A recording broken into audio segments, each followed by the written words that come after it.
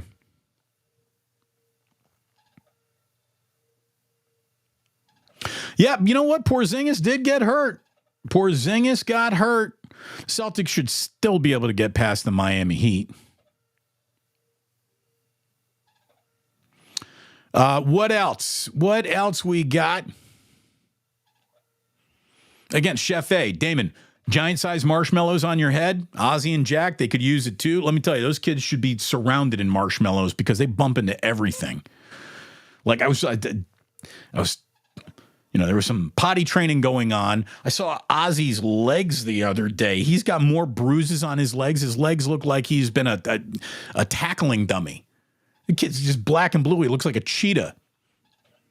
Seriously, he looks like somebody's beating on his legs. Kids are falling down everywhere.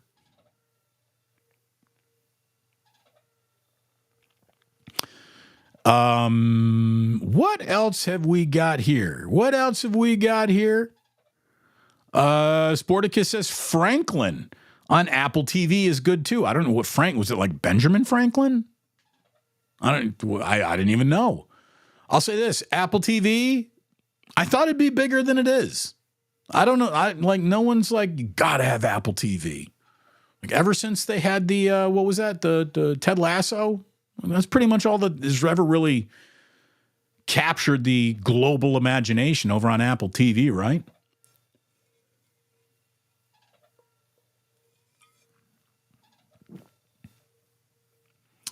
All right. AJ Cruz. Hey, Damon, your French comes in the same accent as I do. Uncanny. Hey, c'est bon. Yossarian barely made it in, but you're in. You are in. Thank you so much for being in. Thank you so much for liking, subscribing, being a part of this. Again, this continues to grow. Very exciting. Can't wait to see where we are at the beginning of next football season, baby. But this is great. Don Plus saying, Damon, Shogun, going to check it out. Absolutely. Old Dirty Hungus is like, Kabuki was my go-to spot for movies in San Francisco. Kabuki was great. I used to go to the old Cadillac dealership down there. I liked AMC Van Ness. Those were good movie theaters. The Metreon back in its day was a good movie theater spot.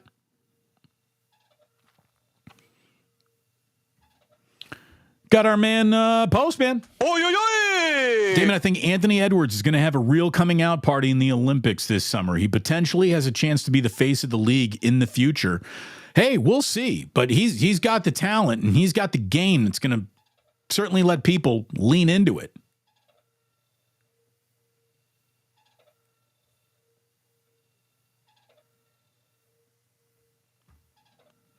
This is Q Jacinto saying, what up, Plusers? Yo, Damon, you a UFC fan? Like and subscribe to the best man in the biz. Well, thank you very, very much for your compliment. And I'm just going to break your heart by telling you, no, I don't like UFC fighting because there isn't much fighting in UFC fighting. To me, the sport looks like two dudes rolling around on the ground looking to fart on each other's heads while they're looking for submission holds. Like there's not enough. I prefer boxing to this day over UFC anything. Because you got guys standing up and actually throwing punches at each other. There's just too much seeking of submissions in UFC for me to really be fascinated by it.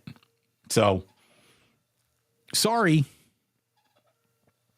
Again, I got enough sports to pay attention to. I can't add another one. What else?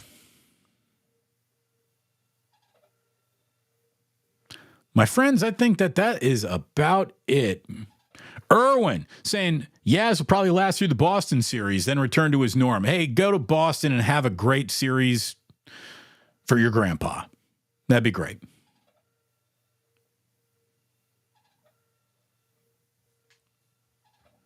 Rockin' New Era saying, Thin Tim Webb greater than Logan Webb. I tell you, the both of them are very important to KNBR. Thin Tim is behind the scenes running things, and Logan Webb is obviously one of the few Giants that you can actually sell to have people to come and listen and pay attention. So that's nice.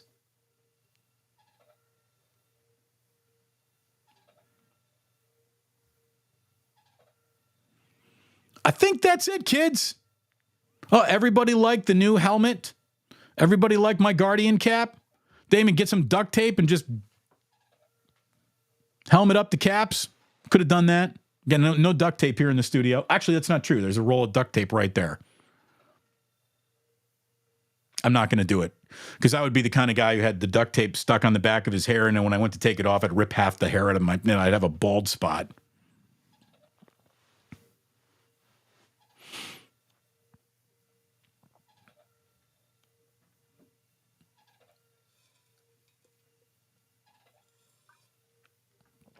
Franklin is with Michael Douglas. Michael Douglas.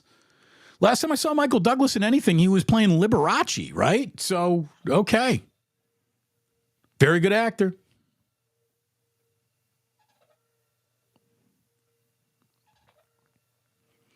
There it is. Damon, High Hopes on Hulu. All right. I've never heard anyone mention that but you, so I'm going to have to see what the word of mouth is on that one. Again, the next thing that Jillian and I, we got The Sympathizer coming up on HBO. We've already taped a few of those. What The Regime or whatever that is with Kate Winslet is happening on HBO. We haven't started that yet. I've heard that the show Fallout is really good. A few friends have recommended that, saying that that's a fun show going on right now. Jillian and I still got the final season of Mrs. Maisel to get to, and I know that they're like over 2 years old now, but again, this is how far behind we are on everything. But thank you. Chef A wants to know, when will be the next Plus Mania? That is a great question, yet to be determined. We'll start thinking about it soon. A little bit later on this summer, indeed. So there it is, my friends. Thank you so very much for watching. Hit like and subscribe on the way out. Please do that. Notify. Memberships are, of course, available as always, but just liking and subscribing does an awful lot for the channel. Thank you so very much for doing that. And again, please support my fabulous sponsors. My man Ike, go get yourself a sandwich. My guys over at the Dubliner, go get yourself a pint. And be happy for doing both. In the meantime, thank you very much for watching today's show, for hanging out here in Club Plus. And man, it just breaks my heart to let you know that you don't have to go home, but you can't stay here.